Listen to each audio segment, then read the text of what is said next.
Order. Dame Margaret Hodge to move the motion. Thank you, Mr. Henderson, and it's a pleasure to be speaking under your chairship of us this afternoon. I beg to move that this House has considered countering Iran's hostile activities. I am particularly grateful to the Right Honourable Member for Chingford and Wood Green for co-sponsoring the debate with me, and my thanks also go to Redress and Labour Friends of Israel for the briefings they have provided for this afternoon's debate. Our focus is on the active role Britain is wittingly or unwittingly playing in supporting Iran and its agents as they pursue their violent, repressive and hostile activities here in the UK and across the world. And we have some practical asks of the government to which I hope the Minister will respond when she replies to the debate. It's now almost a month since we woke up to the news that Iran had launched 300 drones and missiles on Israel, following Israel's attack on the IRGC leaders in Damascus. This was the first direct attack by Iranians on Israel's soil in the horrendous conflict that is taking place in the Middle East. But it sits within a wider context of the threat that Iran poses, not just to Israel, but to Britain and to our Western allies. Iran is listed alongside both Russia and China by our security services as a hostile state. Yet in the words of the Commissioner for Countering Terrorism, Robin Simcox, he said, and I quote, "What is underappreciated is the scale of Iranian-backed activity in this country and the extent to which Iran attempts to stoke extremism here. Mostly, Iran works through its agents. At their heart is the IRGC, the Iranian Revolutionary Guards Corps. We all remember the protests in Iran following the death in custody of 22-year-old Mahsa Amini, arrested simply for refusing to wear a hijab. The widespread protests that followed her death, with women removing their headscarves and chanting "Women, Life, Freedom," those protests were violently crushed by the IRGC. Over 500 protesters were killed, over 19,400 individuals were arrested, at least 27 protesters have been given a death sentence, of whom 7 have been executed. In Iran, the IRGC is renowned for its brutality and violence, for undermining human rights and democracy, and for being a terrorist paramilitary organization that acts as the ideological custodian of the Islamic Republic. But its influence extends to Britain and to our allies. Since the fatwa against Salman Rushdie in 1989, the IRGC has been targeting both British nationals and Iranian opposition activists living in exile here on our soil. In 2022, the head of MI5, Ken McCallum, warned that Iran's intelligence services had made at least 15 credible threats to kidnap or even kill individuals living here in Britain. These actions pose a significant threat to our national security. The attacks on journalists who seek to hold the Iranian regime to public account are particularly horrific. These journalists have been described by Iran as enemies of the state. We have the terrifying attack on Puriya Zerati, who worked as a journalist for Iran International, a Persian-language opposition TV channel, and who was stabbed in the leg outside his home in Wimbledon. We learned about the threat and harassment meted out to BBC journalists working for BBC Persian. For example, Rana Rahimpour, who worked for 15 years for the BBC, had her car broken into, a listening device was installed in her car, her phone was tapped, and the conversations were then misleadingly edited and broadcast in Iran, suggesting that she supported the regime. That led to attacks on her from those who opposed the regime. In the end, she quit her job, because of the pressure on her and her family, saying they don't want fair, trusted or impartial news to reach the shores of my homeland. A recent report by Reporters Without Borders says that London has become a, and I quote, hotspot for transnational repression. Iran also seeks to influence public opinion by spreading propaganda. There are concerning ties between the IRGC and local Islamic centres in cities like London, Manchester and Glasgow. According to Policy Exchange, the Islamic Centre of England, which is located in a converted cinema in Maida Vale, is the centre of Iranian influences in the UK. The head of the centre is directly appointed by Ayatollah Khamenei. Senior clerical figures travelled freely from Iran to the centre in the UK to voice their repressive ideology, whilst at the same time, Nazanin Zaghari-Ratcliffe was languishing in a prison in Iran. Similarly, the Qanun Tawhid Islamic Centre in West London is used as a meeting place for the Islamic Students Association of Britain. There, IRGC commanders lecture students on the evils of Israel and its Western allies. Death to Israel, proclaimed one IRGC commander, and on the Holocaust, he claimed it was, quote, a lie and a fake. Another proclaimed that they are engaged in, quote, an apocalyptic war that will end the lives of Jews. All this, Mr. Henderson, is going on in our shores, in our communities, and in places of worship here in Britain. And it is just a small part of the nefarious activities in which Iran is engaged, for example, providing weapons to Russia in Ukraine and to Hezbollah, Hamas, and the Houthis in the Middle East. But worse, our financial institutions are facilitating Iran's wrongdoing. They are helping Iran. Yeah. I'm grateful, and she's making an excellent intervention, and I'm listening very carefully to it. And I also press slightly on one other issue, which is that it's quite clear through links, which I want to set out later on, that the attack, the Hamas attacks in Gaza were all organized by the IRGC. And this, of course, came at a time when Russia had been under pressure in Ukraine. They're linked to the Russians, and this taking the pressure off them as most of the focus went to Gaza. Does she not also say on a wider front, this is an absolute threat to us all? I absolutely take that point, and it was literally trying to condense everything I wanted to say in the time available that didn't allow me to put more time into that very, very important link.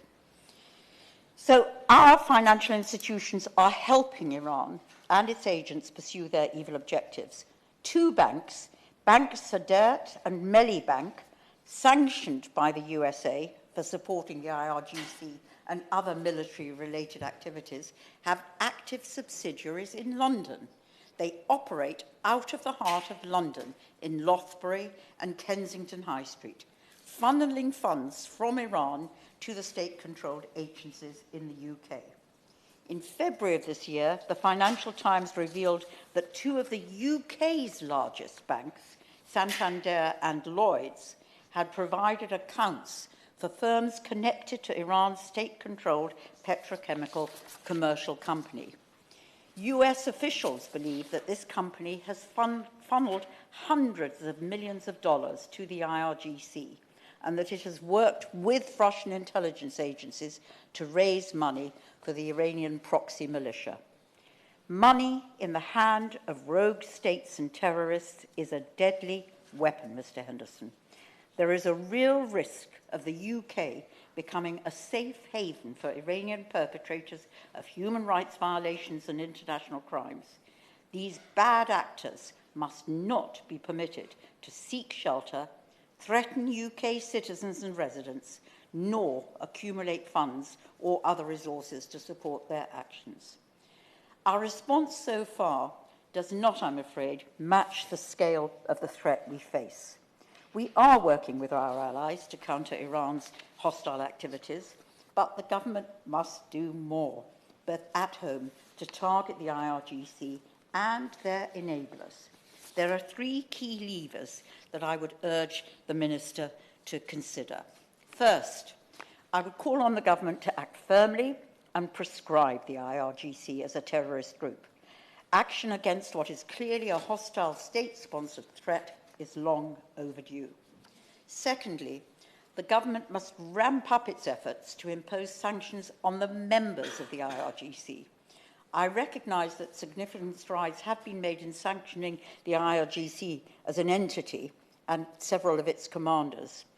Indeed, the government's new Iran sanctions regime does give us the enhanced powers we need to target those involved in supporting the Iranian regime's human rights violations across the world.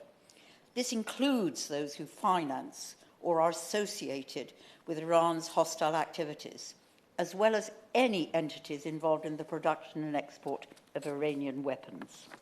Imposing sanctions on IRGC agents or other associated entities would allow us to freeze their UK assets, deport those without UK citizenship, and prevent any UK persons from dealing with them.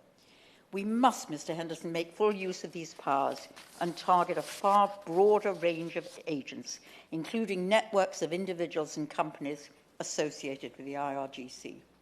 Thirdly, we must ensure full transparency over who owns or controls UK companies, properties and trusts, so that all the assets and individuals associated with the IRGC can be appropriately referred to the enforcement authorities. Any UK companies or individuals dealing with the Iranian government or the IRGC by facilitating transactions on their behalf or by supplying them with military equipment or other resources is likely to be in breach of existing UK sanctions regime. Entities regulated by the UK's Financial Conduct Authority, such as Bank Sadr and Bank, could be referred to the FCA for failures in their sanctions screening and failures in customer due diligence checks. These measures, Mr. Henderson, would send a message to Iran, to the IRGC, and to other hostile state-sponsored threats. The UK will not serve as a conduit for the financing of conflict and terror. The UK will not stand by as foreign agents intimidate and threaten people on our soil. And finally, the UK will not stand as a safe haven for perpetrators of human rights violations and international crimes. The question is that this House has considered the matter of countering hostile activities by Iran. I call on Sir Ian Duncan-Smith. Mr. Henderson, it's always a privilege to see you in the chair and to be able to intervene in this debate with you there. And also, may I start by congratulating, in this particular case, my honourable friend over her very, very powerful and very, very important speech. And what we are about today, I think, is trying to recognise that there is a moment when attempts to be reasonable and to try and engage in a normal, diplomatic and democratic way sometimes finally fail because the people you are trying to deal with are themselves utterly opposed to all of that.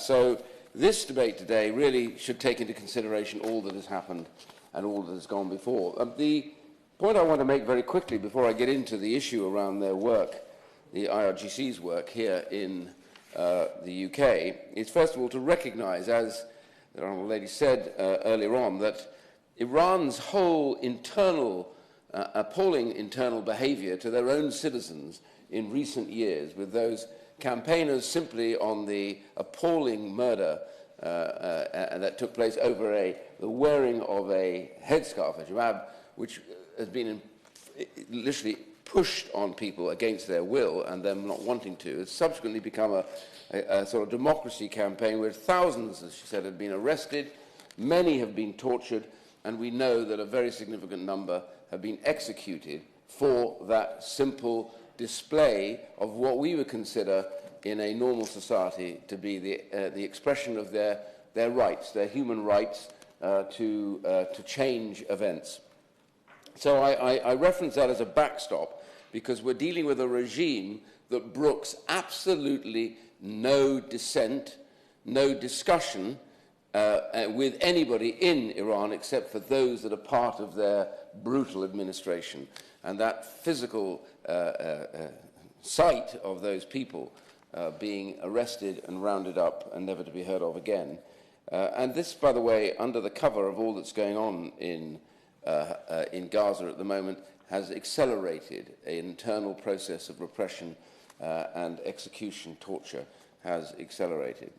So coming back here to the essence, really, of this debate today, which is looking at the IRGC, the Iranian Revolutionary Guard Corps, and how they work and how they proselytize here in the UK, should be of considerable concern to us and have a change of policy as a result.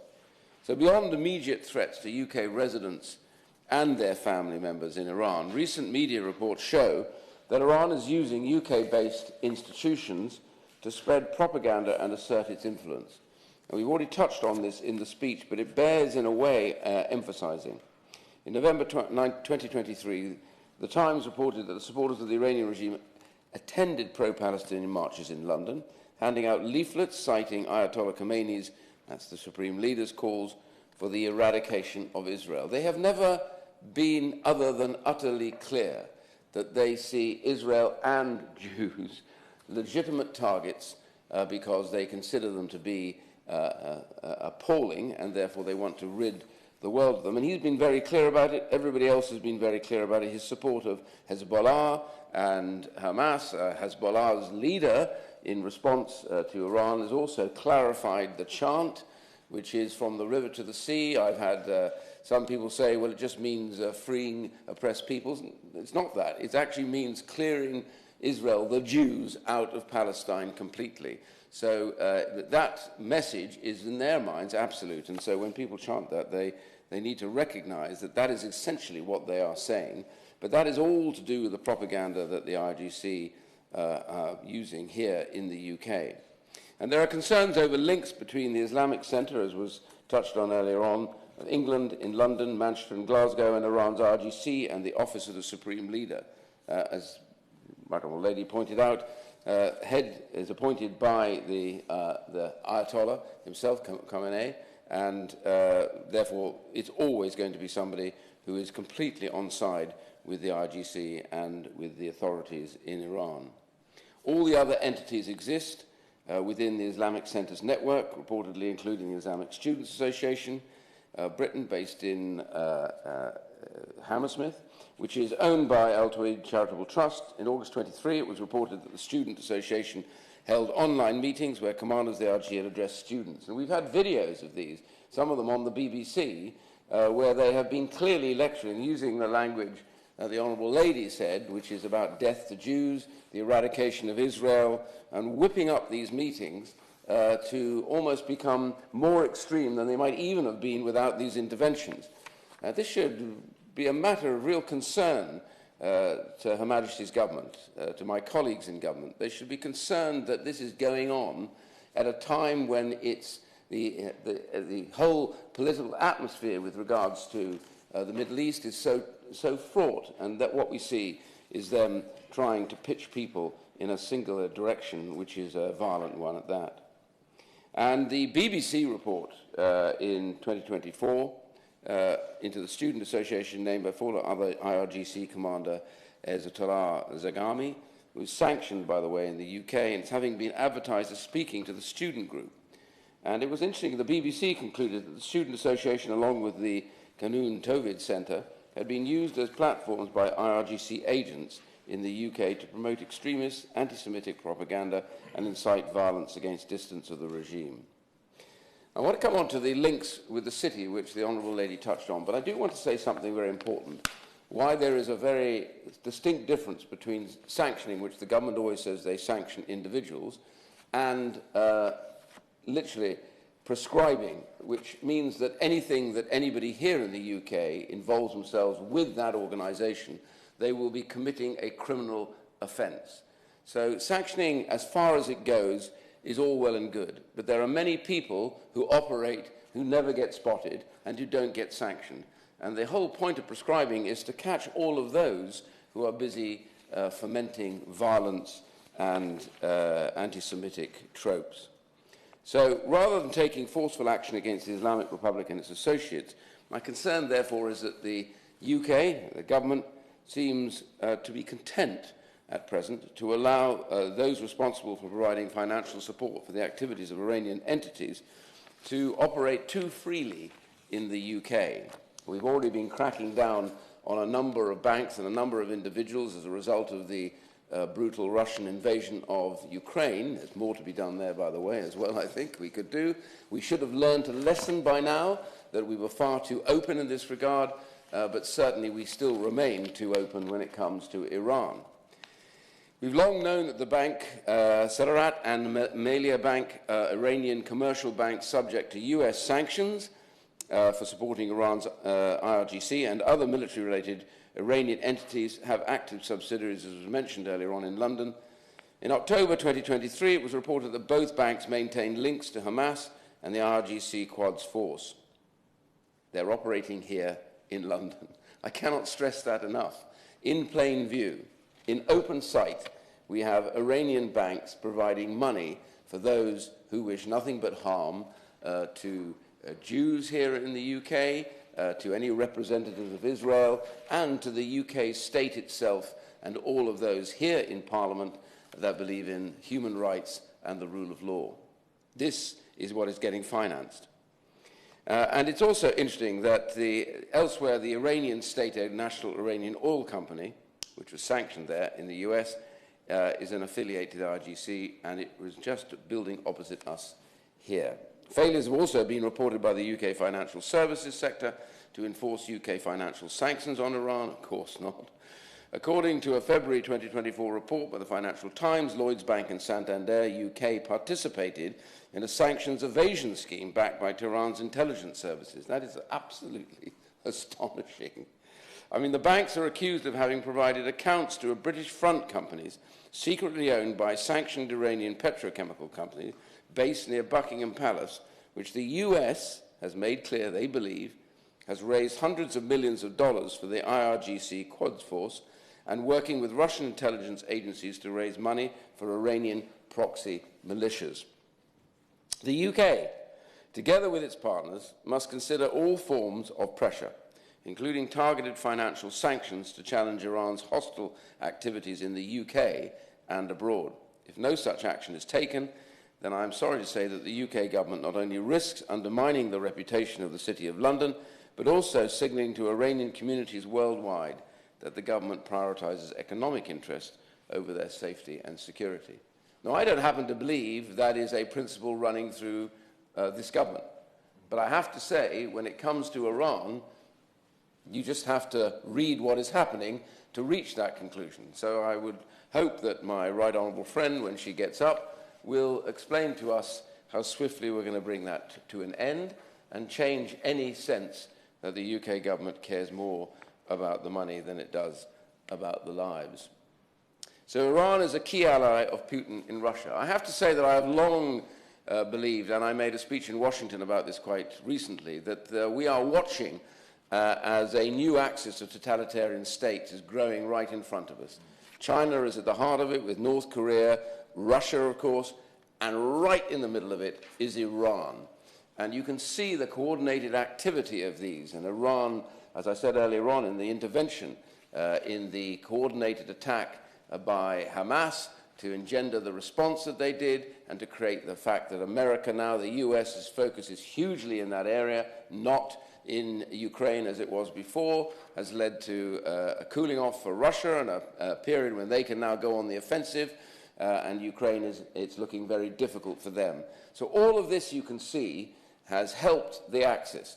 And right now we are watching Iran do all of this and still carry on here in the UK without any hindrance.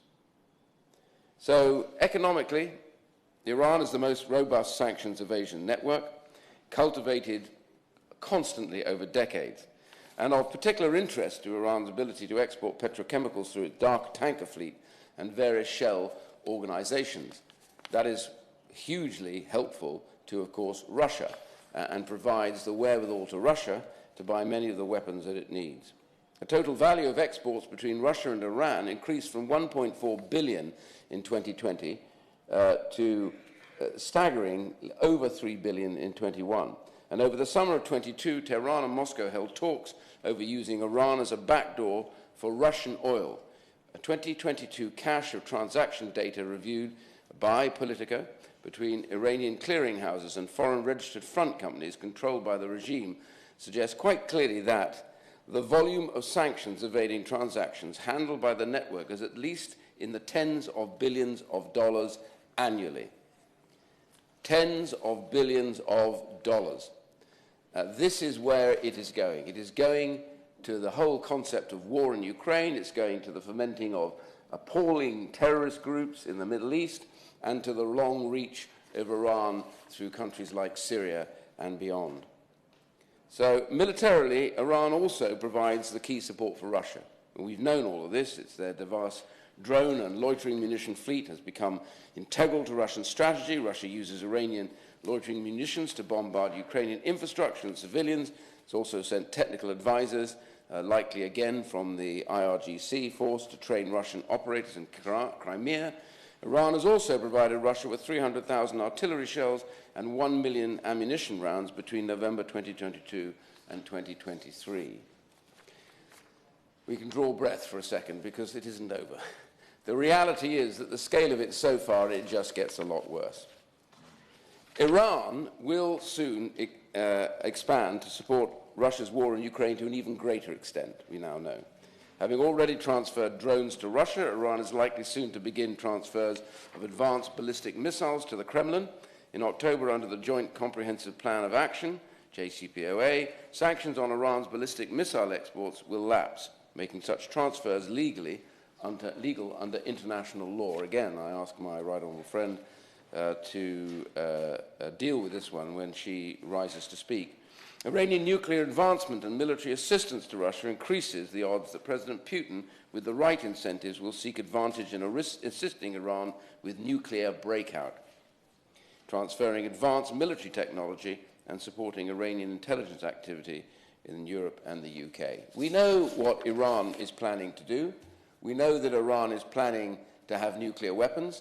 It is only a matter of when, and their links with Russia will provide them with many of the technologies, but often the things that stop that happening, which is things like miniaturization to allow nuclear weapons to be put onto missiles. These are technologies more often held in the developed nations that have nuclear weapons themselves.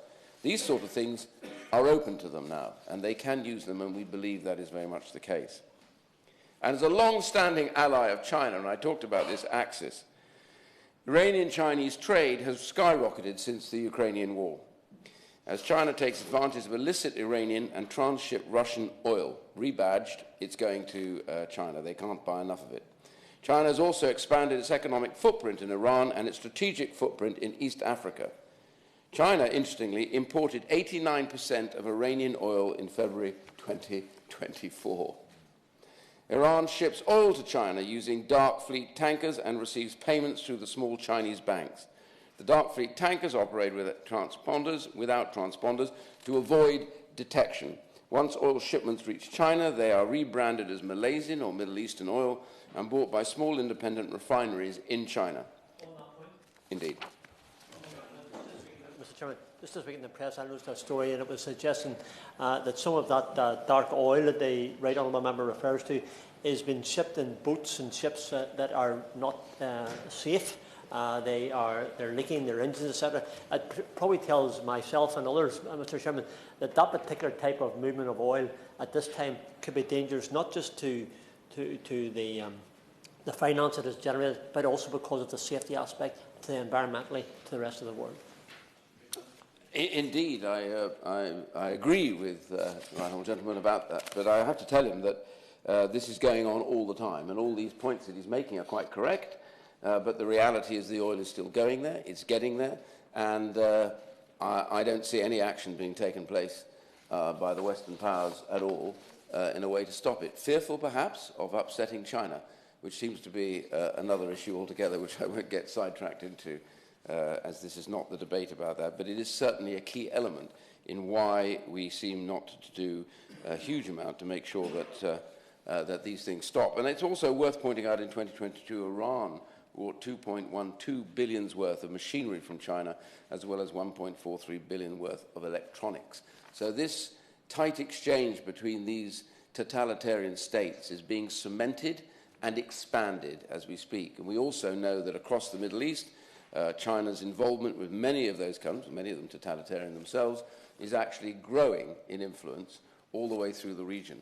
And this is very much the case. So, I just want to conclude with some recommendations offered to the government in their interest as much as mine and the rest of us. But I simply say, as the Right Honourable Lady said earlier on, and I want to repeat this, and I make no apology for repeating many of these things because we are in agreement on this matter.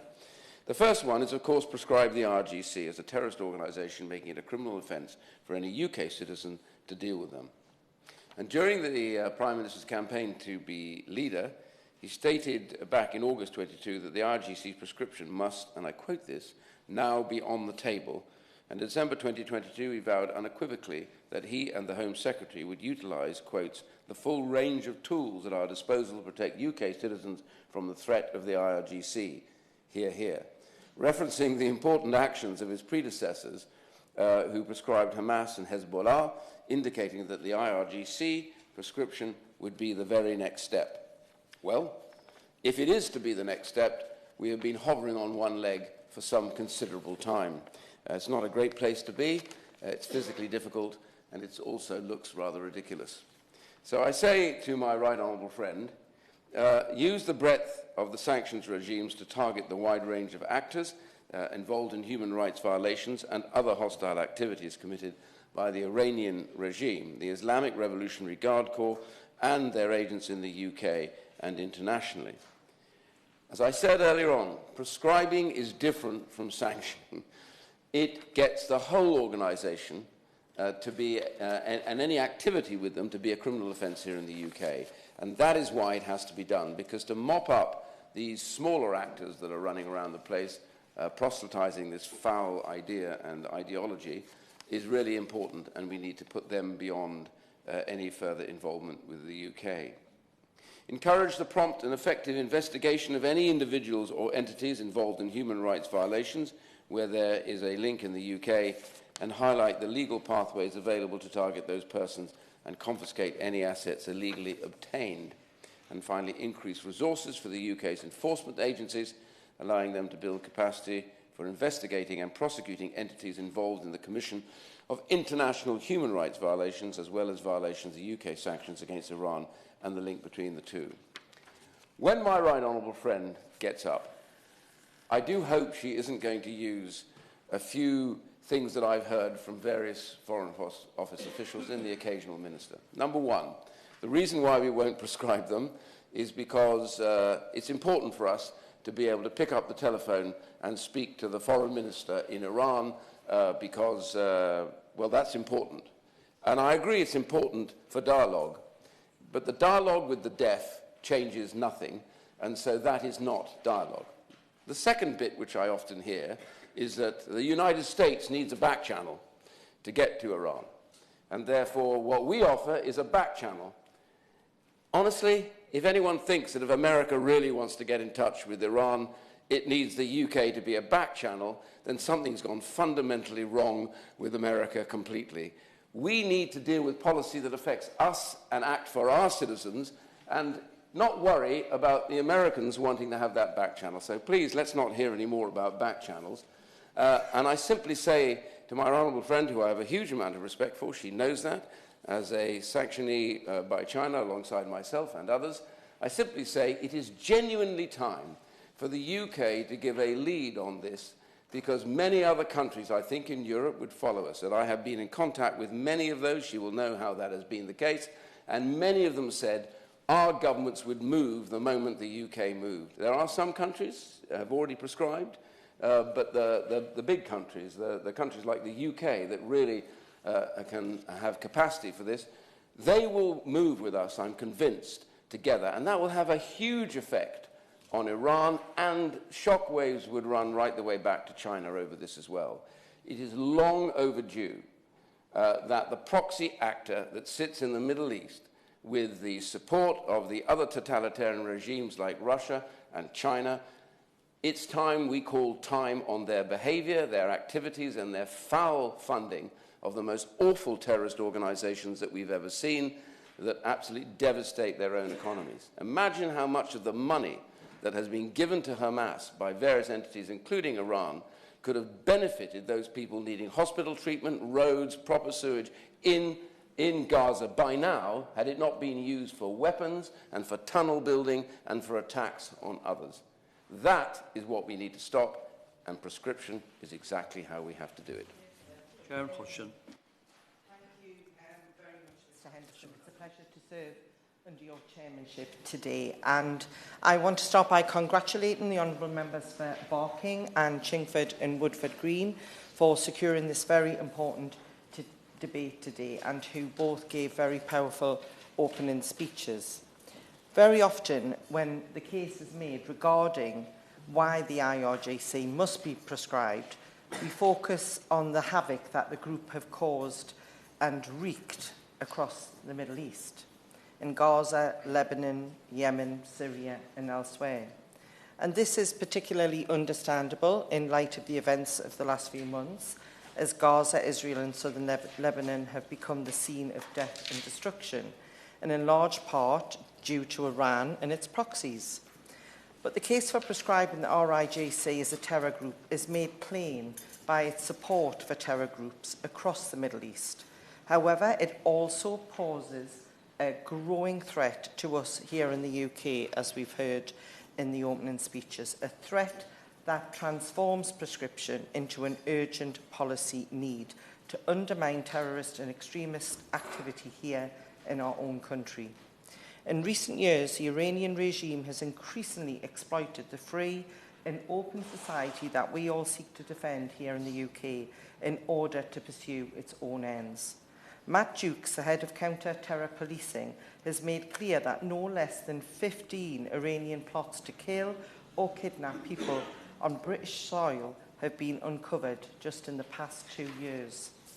Meanwhile, MI5 have reported that Iran's aggressive intelligence services, including the RIJC, have ambitions to kidnap or even kill British or UK-based individuals perceived as enemies of the regime, end quote. Again and again, the Foreign Secretary and his predecessors have made formal representations to the Iranian regime that this behaviour is unacceptable. But again and again, it hasn't worked, and the IRGC continues to operate here in our country. In February last year, opposition news network Iran International were temporarily forced to relocate their headquarters from London to Washington, and that's not Washington in my constituency, just for clarity, in response to threats from the Iranian government against journalists based in our country. Scotland Yard was shamefully forced to warn staff that it could not, and I quote, safeguard them from Tehran-backed assassins or kidnappers on UK soil, end quote. And as recently as March this year, Iranian journalist Puriya Zarati was stabbed by 3 men on a residential street in Wimbledon. Zarati works for Iran International. Equally troubling is that the IRGC and other Iranian agents are known to exercise soft power on behalf of the Iranian regime. The Charity Commission has in recent years investigated the Islamic Centre of England in Maida Vale, as my honourable friend mentioned, giving them an official warning in 2022. This followed 2 events which were held at the charity's premises in 2020 that eulogised Major General Qasem Soleimani, who was subject to UK sanctions, which may have placed individuals present in breach of the Terrorism Act. We have also seen reports of the IRGC commanders speaking to British students to encourage and incite anti-Semitic attacks, at least 8 IRGC leaders have addressed British students or British student audiences since early 2020. One commander who spoke said that the Holocaust was fake, boasted of training Al-Qaeda terrorists, and urged his audience to join the beautiful list of soldiers who would fight and kill Jews in the incoming apocalyptic war. Another IRGC commander invited to speak by the Islamic Students Association of Britain claimed Jews created homosexuality and said students should see themselves as holy warriors. He said, promising that the era of the Jews would soon be at an end. They are all direct quotes. Just this year, a BBC report into the same organisation found that a former IRGC commander, Ezatollah Zarghami, had spoken to the students, and Zarghami had reported to have previously boasted of training Hamas in Gaza prior to the October 7th attacks. And in an interview on Iranian state TV, he also described how he had, and I quote, provided Hamas with missiles, end quote. Evidence of the IRGC's support for terrorism across the Middle East is abundant and undisputed. Indeed, it has been painfully clear since the 7th of October. Now we have growing evidence of the IRGC operating in our own country, under the government's very nose, seemingly at will. Today, the IRGC is a source, supporter and funder of terrorism, not just in Gaza and Beirut, but increasingly in our very own Wimbledon and Maida Vale. If the government has a strategy intended to deter this activity, it just isn't working. We've now had years of this government refusing to prescribe their IRGC for one reason or another, but it's increasingly clear to everyone else what needs to happen. If it looks like a terrorist organisation, acts like a terrorist organisation, operates like a terrorist organisation, it's hard to understand why the government, in the words of the current Security Minister, the Honourable Member for Tonbridge and Marling, and actually all ministers, I think, use this same quote, that they will not routinely comment on whether an organisation is or is not being considered for prescription, end quote. Thankfully, we, and I hope I hear this from my colleague on the front bench, we in the Labour Party are a government in waiting, and that stands ready to do what this government seemingly won't do, which is finally prescribe the IRGC. Thank you. Jim Shannon. Thank you, Mr. Chairman. Can I first of all say what it is a pleasure to serve under your chairship, and can I thank the Right Honourable Lady for Barking for her passion that she quite clearly shows in the Chamber and today in Westminster Hall for what is right in terms of holding government to account for the steps taken to secure this nation. Not just to secure this nation, but also to speak up for those in other countries, in Iran, for instance, where they don't have the freedom that we have here. The Honourable Lady has done that exceptionally, and can I say the Right Honourable Gentleman for Woodford Green has done similar, and the Honourable Lady from Washington, the other Washington, has very clearly illustrated our point as well.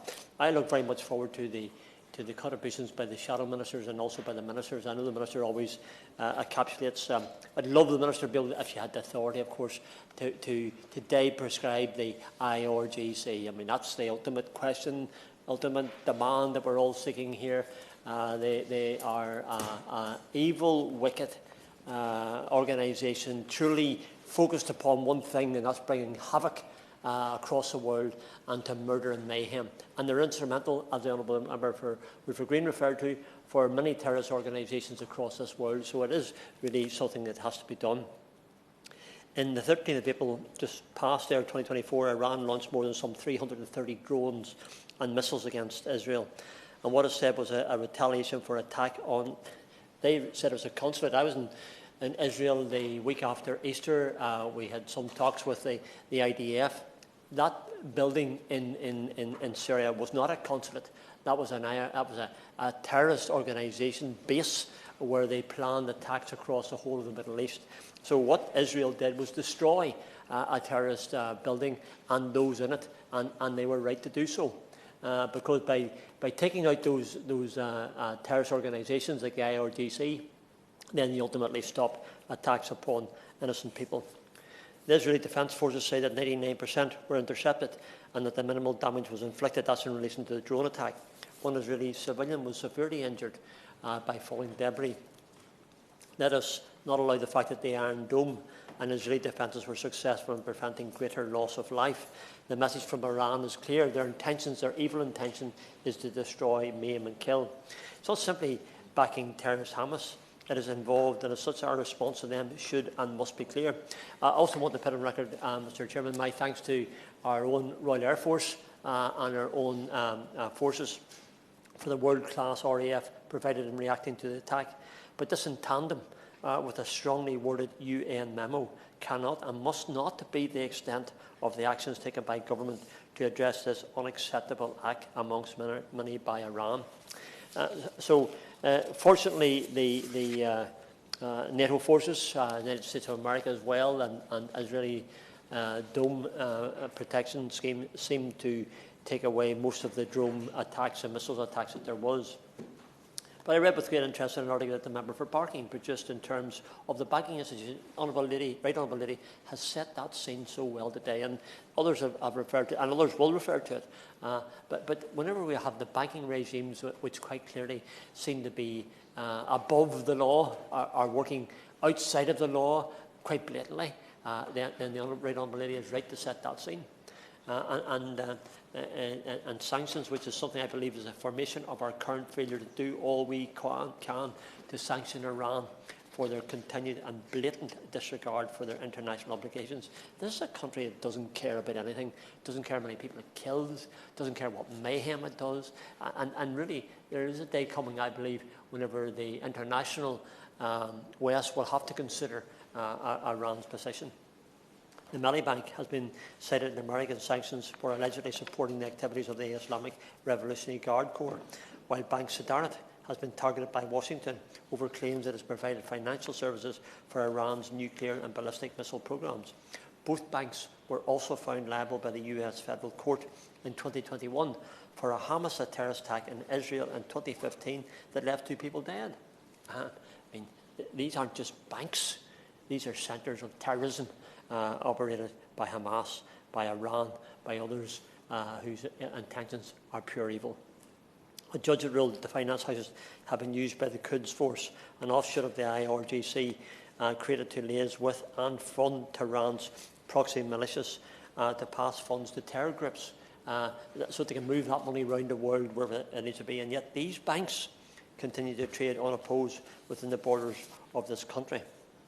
It absolutely astounds me, Mr Chairman, that 2 banks with clear links to our Tehran military are operating within London at this time. And it is clear that this is only one of the multiple ways in which we have not exercised our obligation to ensure that those making money and profiting in the UK have cognizance to their international obligations. There are rules, there are regulations, they can't be ignored, and our government, I believe, needs to enforce those rules and those regulations. Right Honourable Lady asked for that. The Right Honourable Member for Woodford Green did likewise. The APPG on anti-corruption report released just last month clearly warned both MPs and by extension government that Iran was using financial assets abroad to advance its interests. I'm minded of how did the police eventually get Al Capone? They didn't get him because of all the murders that he did. They got him on tax evasion. Iran needs to be brought to task for how they're able to move money around the world. It mightn't get them for all the other things that they've done, but by doing so, you stop them operating what they're doing. So I think it's important that action is taken and board. We call for stronger enforcement of existing sanctions to deter rogue regimes. I add my voice to those calls today, and not simply for these 2 banks that are in clear view. They're right there, getting away with it, and something needs to be done. So I look towards the Minister today and ask her to take on board what the cross-party APPG has highlighted and called for. It's not words, it's action, and we need to see that. Actions so that Iran understands that they are not above international law. Actions so that Hamas does not continue to be emboldened to continue its evil act of terrorism.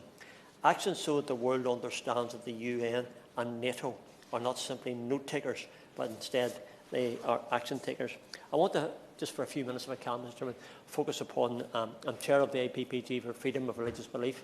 I make this point because Iran suppresses human rights and religious freedom to such an extent in Iran.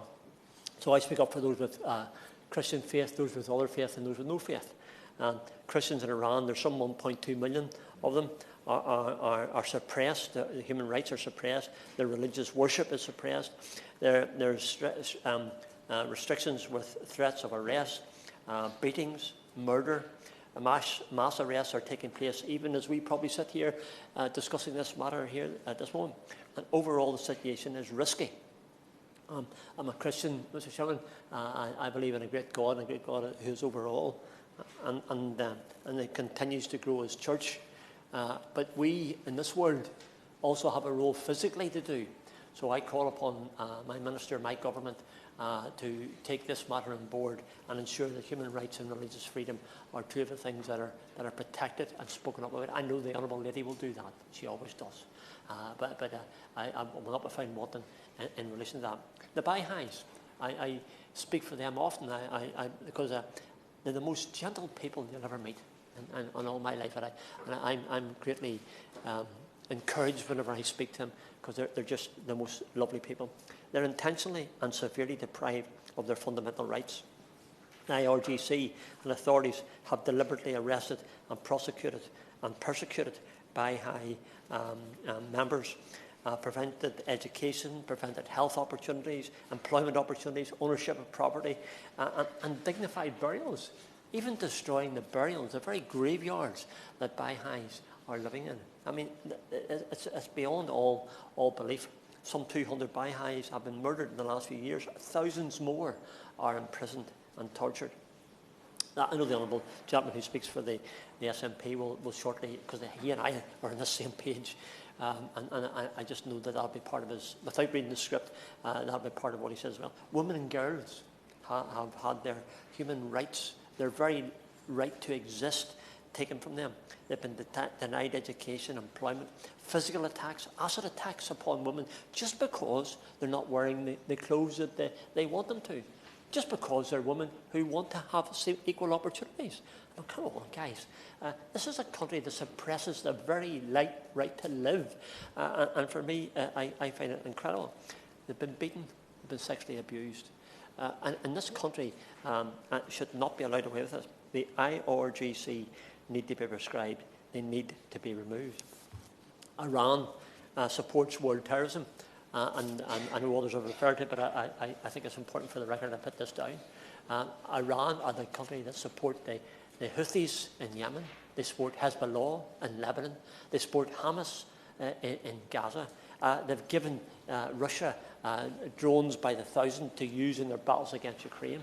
So all of these things indicate that Iran is the centre of the evil axis that involves China, Russia, North Korea. They are the engine room of international terrorism, and therefore they must be sorted out. I conclude with this. I'm conscious of the time, Mr. Chairman. What we need is action so that Israel is reminded they are not to be left alone, as they were in the Six-Day War or other times in the past when surrounding nations have attempted to wipe them from the face of the earth. Action to simply do the right thing. This is what's required, and this is what we ask for today. So I ask for all those things. I commend the Honourable Lady. I look forward to the other contributions, and especially look forward to the Minister and her response. Thank you so much. Before I call the SNP spokesman, I would point out there's likely to be votes soon, so I'll have to suspend the sitting then. But I'll ensure you get your full time. So I'll call the SNP spokesperson, Chris Law. Thank you, Chair, and it's a pleasure to serve under your chair, Mr Henderson, and also to really thank the member for Barking and the member for Chingford and Woodford Green for what's been a really important, detailed and excellent debate so far. And may I say, before we even begin this debate, it looks like we're all going to break out in a cross-party consensus here. So I'm looking forward to a cross-party response that we're all hoping to hear. Chair, since the revolution in 1979, the Islamic Republic of Iran has repressed the human rights of its own people, often in the most brutal and barbaric ways possible. The regime has continuously sought to destabilise its immediate neighbours and those in the surrounding region through both direct military action and through its well-funded and well-armed proxy militias. It has exported terrorism throughout the world and has repeatedly shown a blatant disregard for international law. These are the things we've heard from every single speaker so far.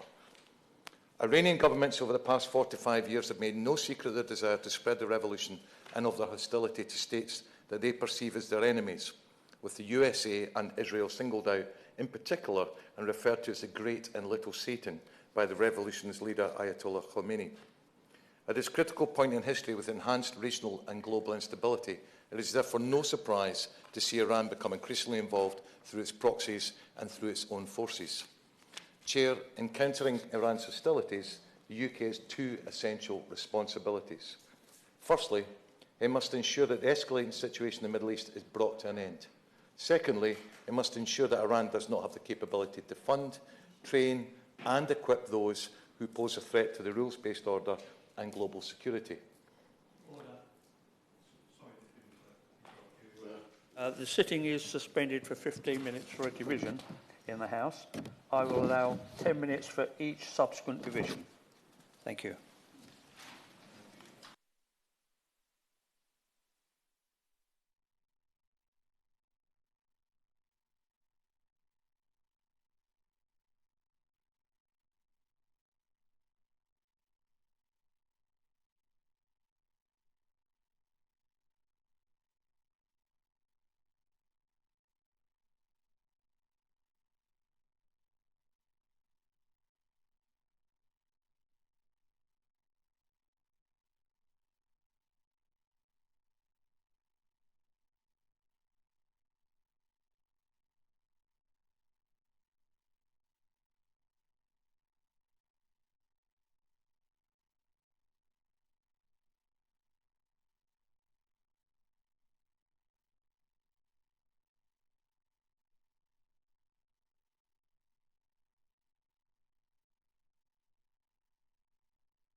Order.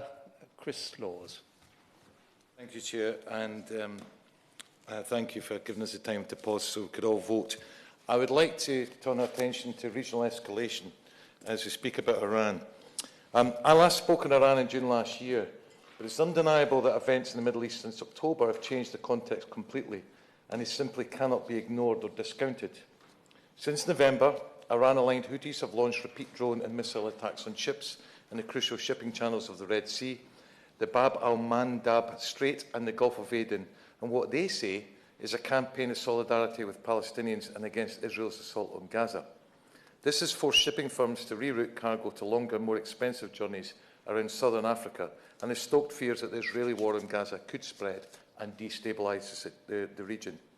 This week, the Houthis in Yemen confirmed that they will continue to target ships heading to Israeli ports in any area within their range, and with looming, and I quote, aggressive military operation in the southern Gaza city of Rafah, where more than 1.5 million Palestinians are now sheltering, cited as a reason behind the group's decision. Significantly last month, Iran launched hundreds of drones and missiles at Israel in retaliation for a deadly Israeli strike on the Iranian consulate in Damascus, Syria. The Iranian government has said it considered the issue concluded, but it's warned their next action will be much stronger if Israel retaliates. The Iranian regime is looking to exploit the suffering of the Palestinian people. They have no interest in helping them. The cynical agenda in Tehran is to bring about as much instability in the Middle East as possible. Our response and our collective resolve needs to ensure this doesn't happen. Let's be clear. There is not going to be a military solution to the conflict we see in the Middle East. There's only going to be a political and diplomatic solution. What is required now is the very same thing that's been required since October: a regional de-escalation of tensions and conflict, and a sustained effort by the international community to bring some stability across the entire Middle East. Indeed, no one wins from an endless cycle of violence or finger-pointing over who started what.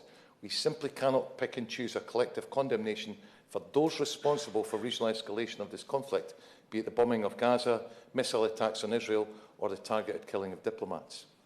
All parties need to now prioritise de-escalation, abide by UN Security Council resolutions, and implement an immediate ceasefire.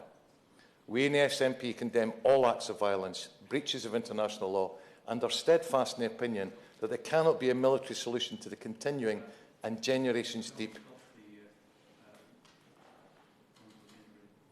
We were supposed to be talking about Iran, not the conflict in Gaza.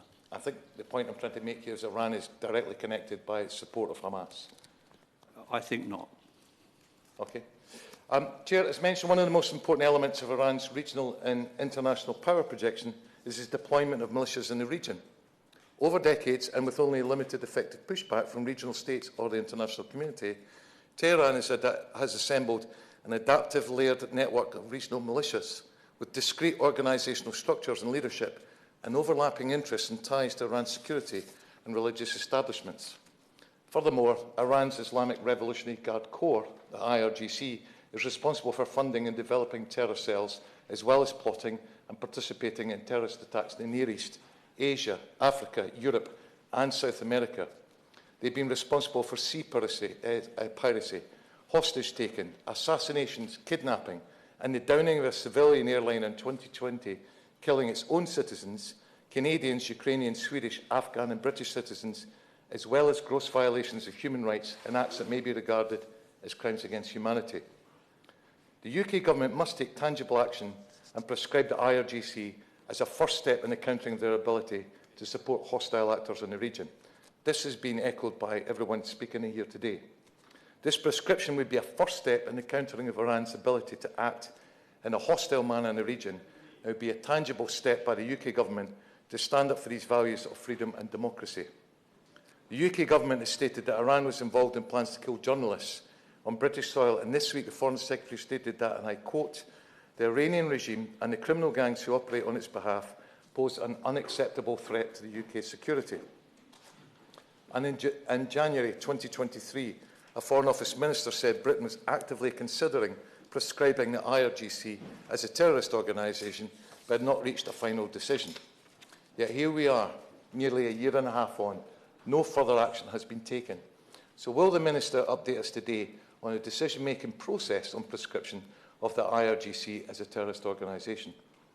With prescription, Part 3 of the Terrorism Act 2000, which criminalises terrorist financing and makes it an offence to raise funds for the purpose of terrorism, would see any individual in the UK who is accused of fundraising for the IRGC dealt with the full power of the law.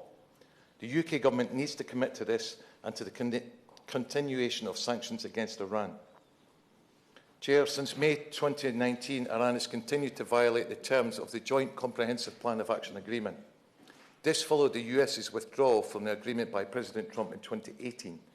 In retaliation for this and for deadly attacks on prominent Iranians in 2020, including one by the US, Iran has resumed its nuclear activities. Iran has lifted the cap on its stockpile of uranium, which is now 18 times the level permitted. The International Atomic Energy Agency has been prevented from satisfactorily monitoring Iran's nuclear activities since February 2021, and UN inspectors reported in early 2023 that Iran had enriched trace amounts of uranium to nearly weapons-grade levels, sparking international alarm. And we've heard this already from the honourable members in this room. President Biden has said the United States would return to the JCPOA if Iran came back to compliance. But after more than 2 years of stop-and-go talks, the countries are nowhere near a compromise, and as of late 2023, provisions of the agreement have started to expire. On the 18th of October last year was Transition Day, a day to mark the 8th anniversary of the JCPOA adoption and the date on which the sanctions were due to expire. However, the UK, France and Germany have said that Iran's, and I quote, consistent and severe non-compliance with its JCPOA commitments warranted the retention of sanctions. The SNP are committed to the continuation of the sanctions and urges the UK government to be proactive in a concerted effort and sanctions on dual-use companies to stop the export of materials to Iran from the UK that can be made into weapons. Furthermore, we've all seen the devastating use of Iran weaponry on European soil by Russia and Ukraine. The lifting of restrictions related to Iran's ballistic missile programme could allow Iran to, and I quote, legally increase its support for Russia and Ukraine, including the provision of Iranian short-range ballistic missiles.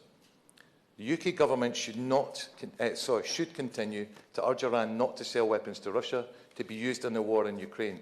However, this must be accompanied with a serious reconsideration of their own arms sales to Israel, which are also being used against innocent civilians in Gaza, which is a fundamental breach of international humanitarian law. Finally, Chair, we should not forget that it is the ordinary people of Iran who suffer daily at the hands of the Iranian regime. We all condemn the ongoing flagrant violations of human rights in Iran, including the use of arbitrary detention and death penalty, the suppression of rights of women and girls, and restrictions of religion, freedom of religion and belief. The international community must take every opportunity to bolster access to civil and political rights for all Iranians, including through access to international legal mechanisms and monitoring bodies, to ensure that perpetrators of crimes are held accountable and not granted impunity, and to not turn a blind eye to the systematic violations of international law and the denial of universal human liberties in Iran and throughout the world. Thank you, Chair. Thank you. I call on the opposition spokesman, Wayne David. Thank you, Chair, and it's a pleasure to serve under your chairpersonship. Could I begin by congratulating my right honourable friend, the member for Barking, for securing this debate. She introduced it in a customary eloquent and forceful manner, and I would also like to thank the other members who contributed, the member for Chingford and Wood Green, Washington and Sunderland West, Strangford, and we've heard an SNP spokesperson talking about the danger of consensus breaking out.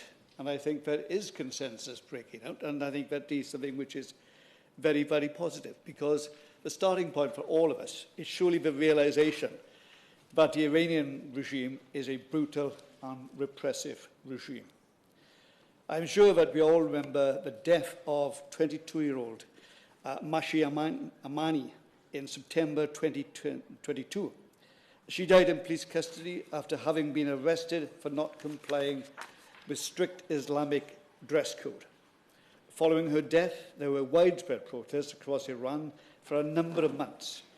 They were cruelly repressed by the regime, but it is important to remember those protests and to pay tribute to the many thousands of women and girls who were brave enough to take part.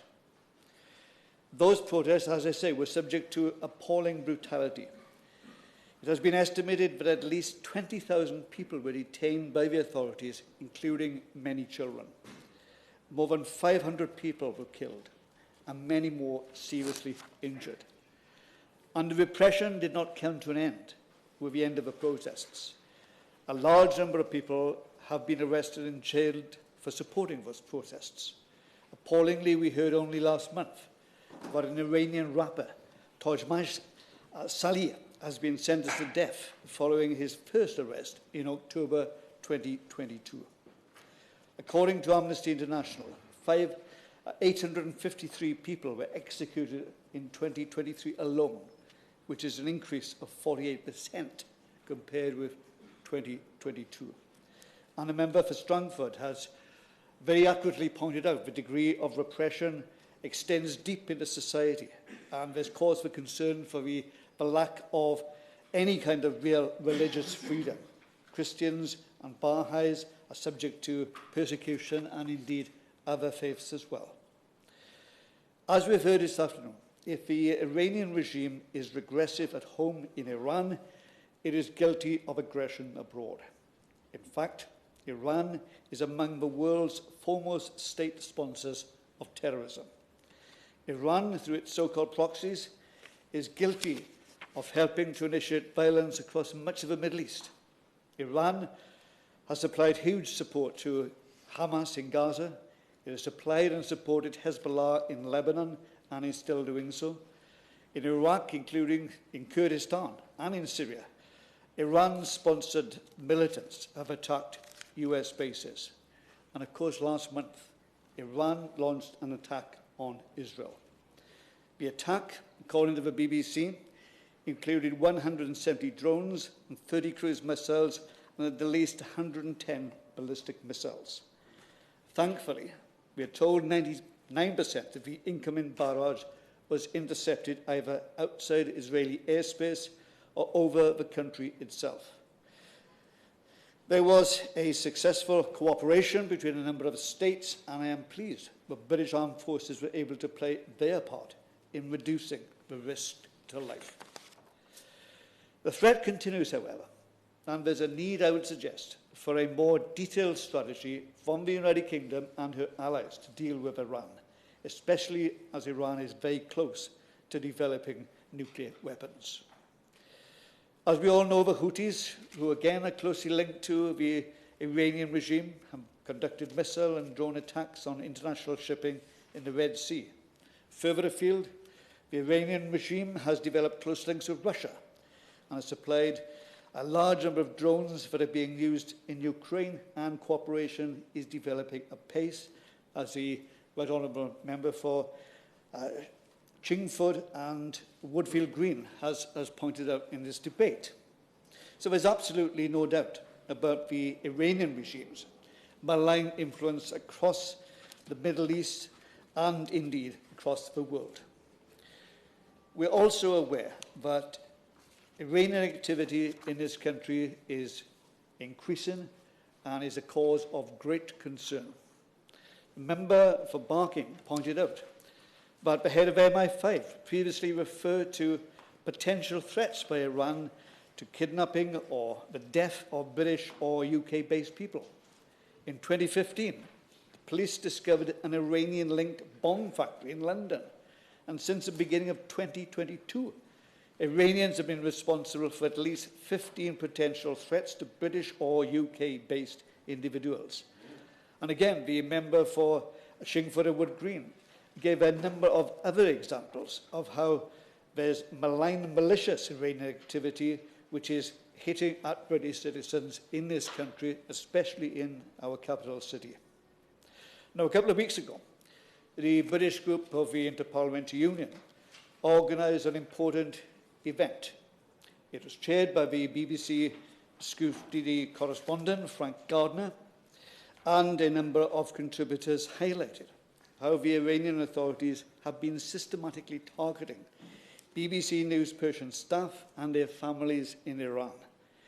But BBC News Persia only operates from outside of Iran, and the harassment is all too evident, sadly, on the streets of London. And Only the other day, we heard about a stabbing of a journalist, which is probably linked to the IRGC. Now, there are plenty of examples of the IRGC being active in a malicious way throughout the country.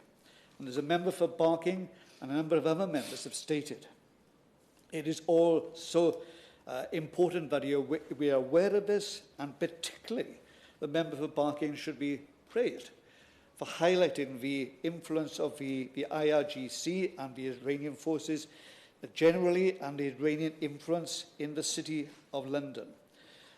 Many members might find it very surprising indeed to realise that Britain, as one of the financial centres of the world, actually allows this kind of activity to take place. And two banks have been cited in particular.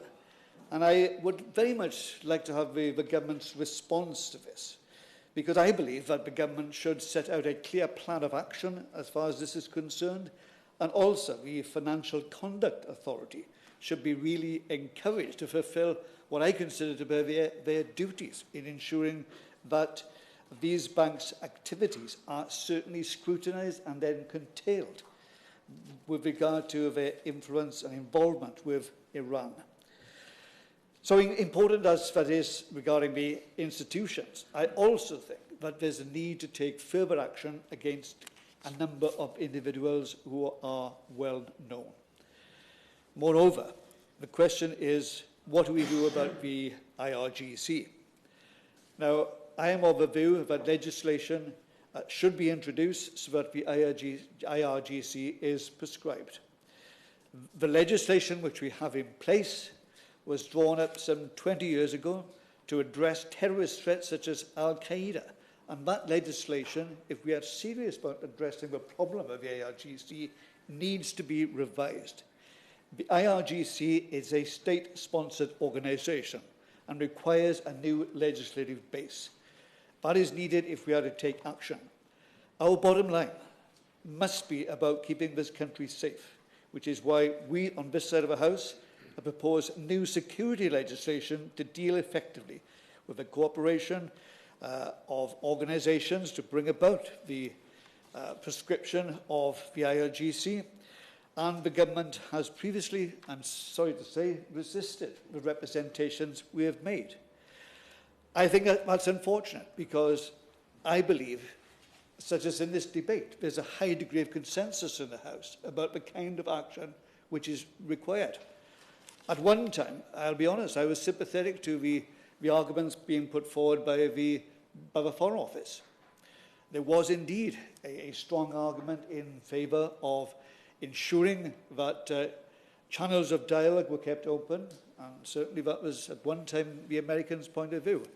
But things have changed, and I think we have to respond to the situation as we see it here and now.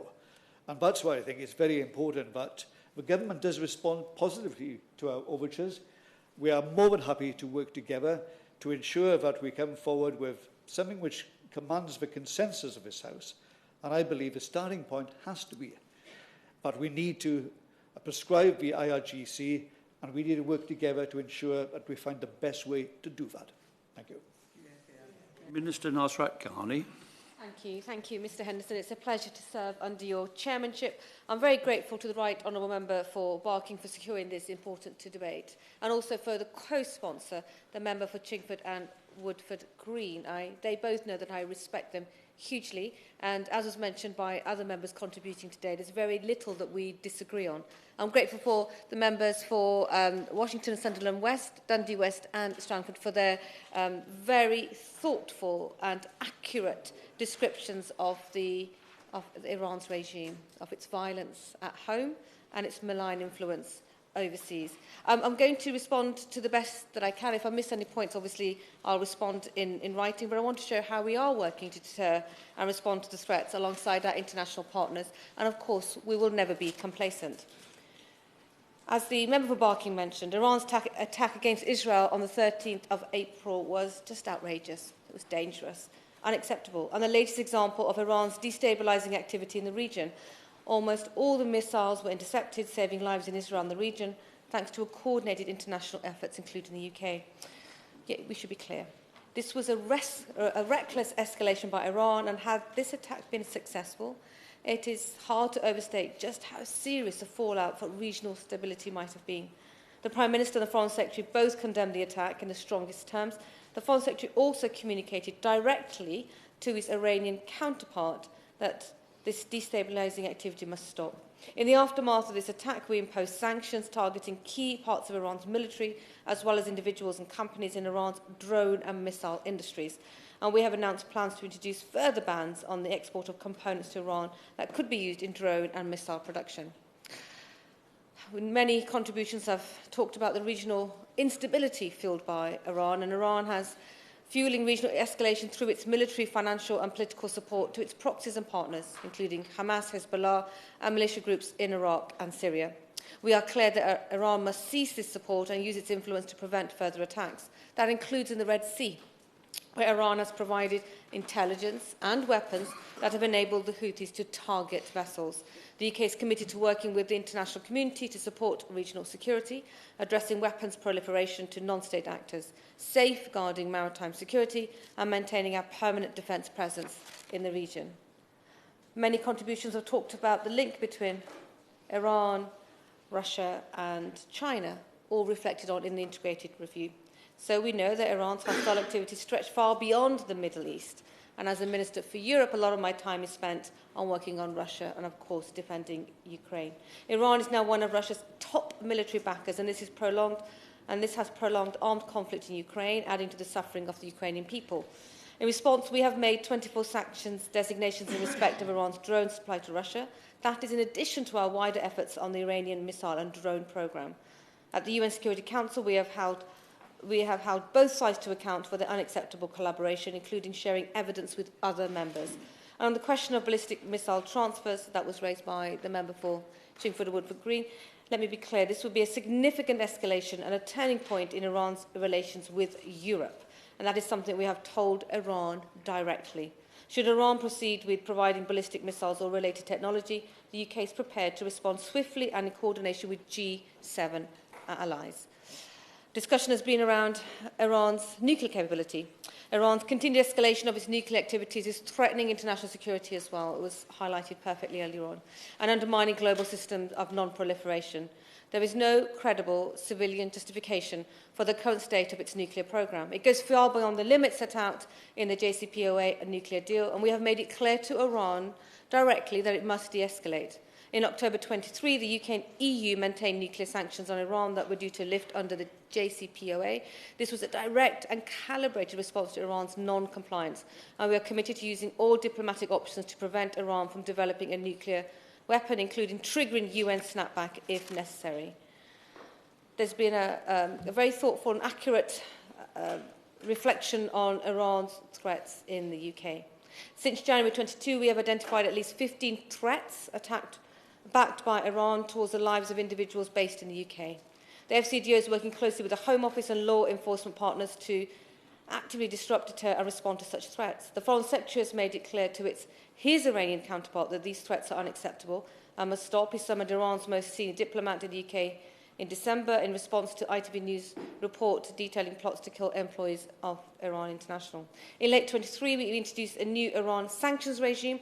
This gives us more extensive powers to designate Iran-backed people and entities who threaten us and our allies. We have already used this to sanction members of organised crime networks and Iranian officials responsible for their Iranian plots overseas. And the National Security Act 23 gives us new powers to protect the British public, including new offences for espionage and foreign interference. We have sanctioned over 400 people and entities, including the member who introduced the debate would want to know 60 IRGC members. Sanctions have immediate impact. They freeze, they clamp down on economic activity, they are very clear, and the sanctions team within the FCDO spends a considerable amount of time looking at this particular country and its network. Now, the point of prescription and IRGC, Mr. Henderson, I've been on record where I stand on this issue, so, I mean, that's already in Hansard for people to read. I recognise the strength of feeling displayed by members on this question of prescription, because they know where I stand on this particular issue. Our long-standing position is, as it should be, because these are very serious decisions, that we do not comment on any potential decisions. As the Foreign Secretary outlined in the International Relations and Defence Committee last week, we recognise the malign threat posed by IRGC, and we are taking significant measures to counter it at home and around the world. We have already sanctioned, as I mentioned, the IRGC in its entirety and designated, as I said earlier, over 60 IRGC officers and affiliated entities under our sanctions regime. And that's not a point where we stop. We obviously constantly gather evidence to see how much further we can go. And we are confident that we have the tools that we need to sanction, prosecute and mitigate the threats from Iran. Indeed. Thank you for giving way. I really, we've all been laying out very clearly the escalation that's been supported by Israel over the last 7 or 8 months, particularly around the Middle Eastern conflict. What I wanted to ask, if you can't tell us in detail, what is the red line by which we will all understand when prescription is going to kick into place? Because each day that passes, the escalation gets greater. And I understand your views on prescriptions, which are largely shared by ours. But what is the red line for the UK government to go, enough is enough, we're now going to take action, even if you can't give us the date when? If I may, Mr Henderson, the power, the decision to prescribe sits within the Home Office and the Home Secretary. So I don't want to speak not without authority and without being absolutely accurate. I know, because I took care of the sanctions regime within the Department of Business and Trade, you have to meet incredibly high evidence, a very high framework with very high evidence. So I assume the same has to be applied here. I accept that so many circumstances have taken place most recently, but the issue is I cannot go any further on explaining where we are, because those decisions are taken internally, and for us to be speculating on who may or may not be prescribed does not help the discussion. But I fully appreciate the strength of feeling in this room, and I'll see what I can do in writing to the member who put forward the debate, what more information I can provide. Of course. Thank you. I don't want to embarrass the Minister unduly, but it is commonly said that the Home Office is in favour of prescription, but the Foreign Office is not. And there are two conflicting opinions, and would the Minister care to comment on that? And if indeed there is a conflict of opinions, how will those opinions be resolved? Thank you, Mr Henderson. I can only be honest and say that is not the experience that I have in the Home Office. So no doubt that is just further speculation. And we really need to focus on the powers that we have and how we apply them appropriately. Those powers are, of course, within the sanctions regime, and obviously mentioning over 400 Iranian individuals and entities have already been sanctioned. So as well as that, we've got the role of the Office of Financial Sanctions Implementation on behalf of the Treasury, and that's OFSI. Does not comment on specific cases. However, every instance of non-compliance with financial sanctions is taken very seriously, because I want to touch on the issues of banks that was raised earlier. UK businesses, including banks, are expected to perform due diligence checks on all of their customers and clients to ensure compliance with UK sanctions regulations. However, firms need to consider their own risk exposure, and the government is committed to ensuring that our sanctions are robustly enforced, potential breaches are investigated and appropriate action taken.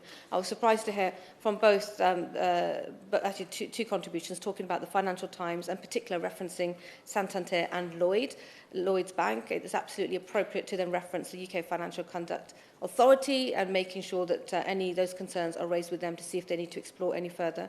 And of course, I took on board the other two banks that were mentioned, Bank Sedart and Melli Bank. Both of the evidence that was presented at this debate today is incredibly concerning, and I would urge colleagues to make sure that they raise them with appropriate authorities. Indeed. Thank the Minister for giving way, and I'm pleased that with her remarks in relation to the banks. Can I just ask, is she or is her department also going to ensure that the FCA and other enforcement agencies are made aware of what is happening and what has occurred in the debate today? I'm not sure what the process is, but because you've raised it with me and I'm responding in the debate, I will ensure that some correspondence is sent to the FCA to say that this was raised today, and we'd like a response to respond to the issues that you raised, which are very much concerning. I've just have a few more points to raise, which I think are the most important. We obviously have talked about some of the very major macro issues, but there are also issues that Iranians are having to deal with day in, day out. and in particular the human rights abuses that are mostly meted out to women and young girls. The case was raised earlier on today of Mahsa Amini, who's 22 years old, who was arrested for simply refusing to wear a hijab, and then, of course, the widespread protests that followed her death, with women removing their headscarves and chanting "Women, Life and Freedom." This was violently crushed by the IRGC. As a Muslim woman myself, Mr. Henderson, it shouldn't be a privilege that I choose to show my hair, and it shouldn't be life-threatening for me not to cover up my hair, but that is unfortunately the case for many women in Iran. So any debate on Iran we have to take into account its terrible human rights abuses at home, the repression of women and girls, the inhibited use of the death penalty, violent crackdowns on dissenting voices, and these will not go unchallenged. Just last week again, we saw more reports of the regime's appalling treatment of protesters, journalists and those expressing their right to freedom of expression, including the fearless artist Tuma Salia. Indeed. I apologise for interrupting my right honourable friend in her flow, as it were, but I just wanted to check that, as I understand it, Iran is not specified as a threat in the integrated review. It's specified as, and I think the line is that it is a persistent destabilising influence in the Middle East. Does she agree with that? I assume that my honourable friend was reading exactly from the integrated review transcript, so obviously I would agree with the exact words from the integrated review transcript or the integrated review refresh. Marvellous. We were, of course, horrified to read the recent reporting surrounding the death of Nika Shakarimeh, who joins a long list of young women and girls who have lost their lives in custody of the Iranian authorities. And we express our deepest condolences to Nika's family and to all the families who've lost a loved one during the crackdown on the women and life freedom movement. At the recent 55th UN Human Rights Council session, the UK was on the core group for the Iran Human Rights Resolution, which renewed the mandates of both the Special Rapporteur and the Independent Fact-Finding Mission on Iran. These mandates are essential for the continuing to hold Iran to account for its human rights violations. And since the protests began in September 22, we have sanctioned 94 individuals and entities for human rights violations, including decision-makers responsible for Iran's hijab laws and political and security officials involved in the crackdown on protesters. In the 2 minutes that I have left, I just want to quickly reflect on the points that were raised about our universities and interference within UK academia is unacceptable. That is why the government has brought in the Higher Education Bill and National Security Act, and in response to Islamic centres and the Charity Commission, absolutely solid points raised there, and the Charity Commission are conducting statutory inquiries into both the Islamic Centre of England and the Al-Tawhid Charitable Trust. And we welcome the robust action taken by the Charity Commission and taking on this inquiry. The point that was raised by the APPG co-chair on the freedom of religion and belief, he knows that I was with him in committee when we took through this, the committee stage of the freedom of religion and belief envoy to make sure that it has the resources to continue its work into, well, for as long as it is needed. I could go on, Mr. Henderson, but I know I need to leave some time for a response. We fully understand, but that a better relationship with Iran depends on the Iranian regime changing its actions. And there will be no improvement in our relationship until the regime takes action to reduce its malign influence and activity at home and abroad. So we will do everything we can with the powers that we have to continue to deter and disrupt the full range of threats that Iran imposes on us and, of course, regionally and internationally. And we'll continue to take action across government and with the international community, and we'll continue to stand up for our values and human rights. Thank you, Mr. Henderson. The question is that this House has considered the matter of countering hostile activities by Iran. As many as are of that opinion say aye. Of the contrary, no. I think the ayes have it. Order. Order.